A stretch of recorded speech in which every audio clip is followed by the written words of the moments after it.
السلام عليكم ورحمة الله وبركاته. مرحبا بكم في قناة مطبخ نسمات. اليوم غنحضر معكم مسمن ملوي بالشحمة، كيجي لذيذ بزاف، وكما كيقولوا جدودنا جديد لو جدة والبالي لا تفرط فيه، يعني مسمن بمعنى الكلمة. كيف ما كتشوفوا مورق وكيجي بنين بزاف. نتمنى تتبعوا الفيديو حتى الاخير، ننتقلوا لطريقه التحضير والمقادير في نفس الوقت. غادي نقرضوا البصله قطع صغيره، يعني ماشي نطحنوها بزاف، غير نشلضوها وهي مشلضه صغيره. المجموع ديال البصله عطاني 3 ديال الزلافات ديال البصله مشلضه.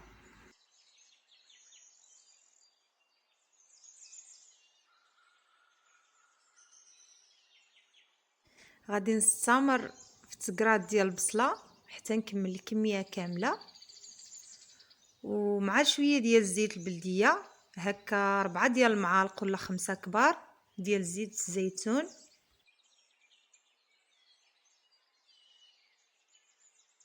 كيف ما كتلاحظوا يعني كنقطعوها صغيره باش ما تقطع ليناش العجينه من بعد وكتجينا ساهله.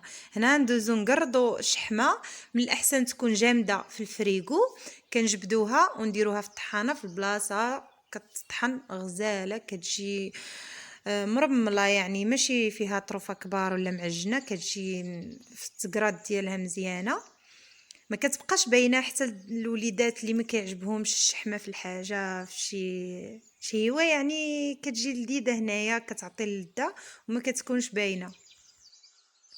صافي هنا من بعد ما نزلات البصله شويه، زدت عليها شويه تقريبا 2 معالق ديال الفلفل الاحمر اختياري. وهنا قلت لكم في الاول 3 ديال الزلايف ديال البصله مع زلافه ديال الشحمه، يعني زلافه ديال الشحم زدت عليه هنايا. غنحرك مزيان ومن بعد غادي نزيد العطريه.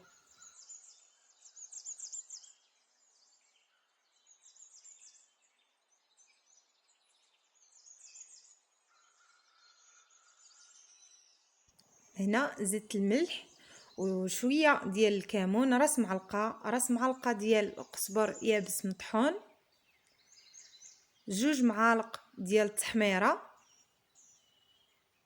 الفلفل الاحمر طبعا، الفلفل الاسود نص معلقه، ومعلقه كبيره ديال الربيع قزبر ومعدنوس، راس معلقه ديال الهريسه.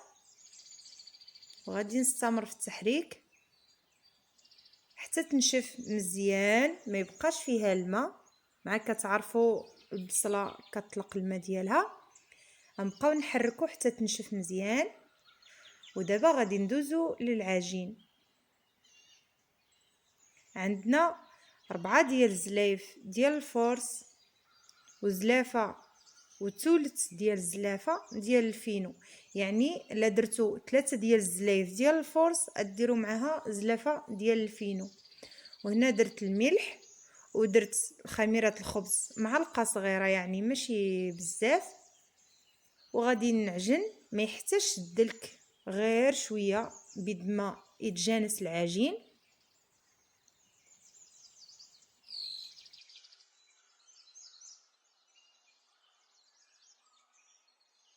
هنا غادي نديرها على طاوله العمل، ندلكها غير شويه بيدي ماشي بزاف.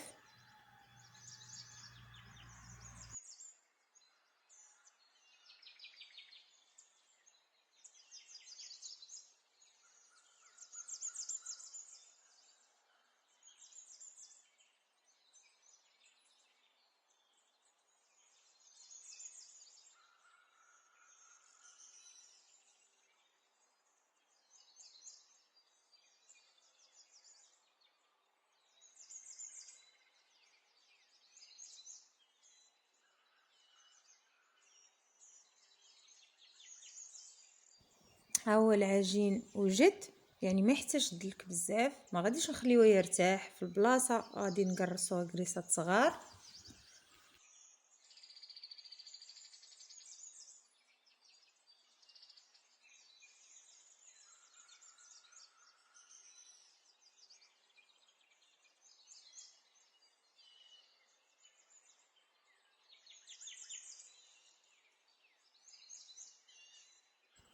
هنا السر باش ما يتقطعش العجين، ما نبقاوش ندخلوا الزيت في وسط العجين من الداخل منين نقرصوه، يعني ندهنوا يدينا غير شويه والعجين غير من برا ماشي من الداخل. لا دخل فيه الزيت من الداخل راه غادي يضيع ويبقى يتقطع منين نجيو نطلقوه.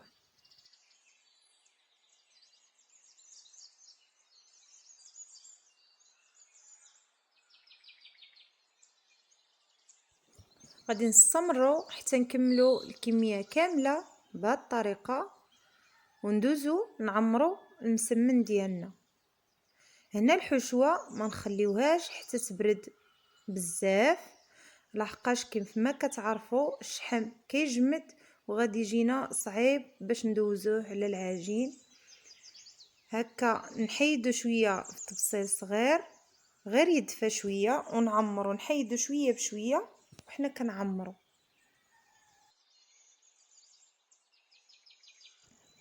العجين دغيا كيتطلق كيف ما كتلاحظوا، يعني بسهوله ما يحتاجش يرتاح ولا في البلاصه كيوجد. ما تخافوش من الحشوه تكون، ما خصهاش تكون سخونه بزاف، وما تخافوش منها بلا تقطع لكم العجين ولا. صافي كنوزعوا الحشوه على الجوانب كاملين وغادي نطويو على شكل طولي، يعني الطريقه اللي حبيتو نتوما. ومنين نجي نرولي ما نزيرش يدي، يعني نخليه مرخوف باش ما يجيش معجن من الداخل.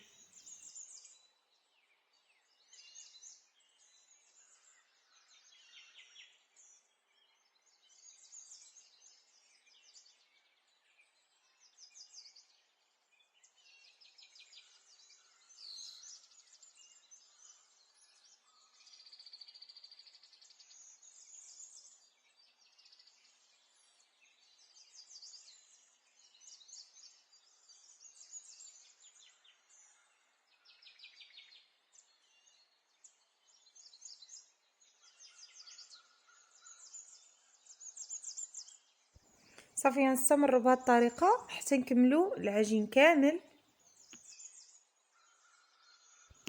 وكل ما نشوفوا الحشوه بردات بزاف والشحم جمدات نعاودوا نسخنوها شويه.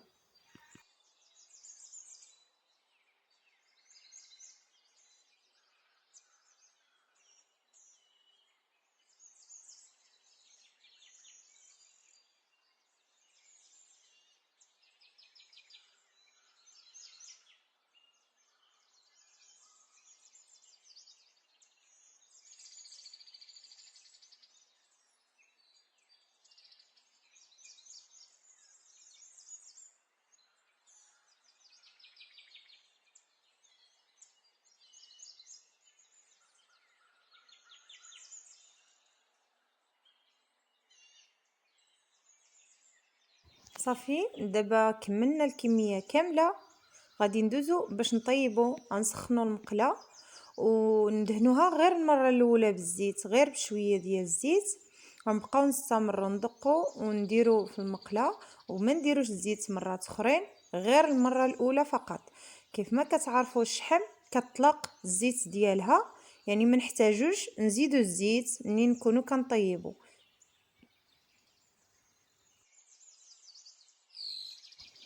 كيف ما كتشوفوا كيتنفخ وكيجي خفيف وخاوي من الداخل ولذيذ في نفس الوقت.